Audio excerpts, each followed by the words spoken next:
কোটি মানুষের হৃদয়ের স্পন্দন, সাবেক সংসদ সদস্য, বাংলাদেশ জাতীয় ছাত্র দলের প্রথম নির্বাচিত সাধারণ সম্পাদক, যিনি টিপাই মুখ বাদের বিরুদ্ধে কথা বলেছিল, ভারতীয় আগ্রাসনের বিরুদ্ধে কথা বলেছিল, হাসিনার দুর্নীতির বিরুদ্ধে কথা বলেছিল, তাই তাকে গুম করা হয়েছে।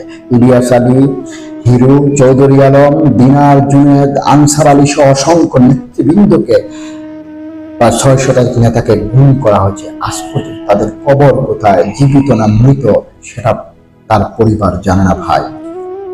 আজকে বাংলাদেশের মানুষকে জানতে হবে, গত ১৭ বছর এই শেখ হাসিনার বিরুদ্ধে কথা বলতে গিয়ে, রাজপথে মিছিল করতে গিয়ে, মিটিং করতে গিয়ে, গণতন্ত্র পুনরুদ্ধারের আন্দোলনের প্রতিটি কর্মসূচিতে এই বিএনপির নেতাকর্মীরা শত শত মামলার বোঝা ঘাড়ে নিয়ে রাজপথে ছিল।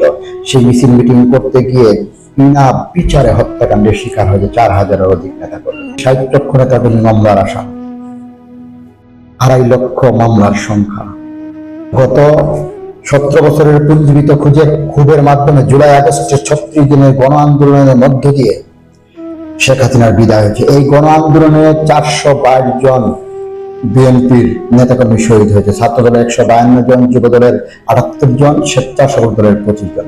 বাংলাদেশের এমন কি রাজনৈতিক দল আছে যে দল বলতে পারবে যে আমার দলের বা আমার ছাত্র সংগঠন কিংবা আমার যুব সংগঠনের এতজন শহীদ হয়েছে?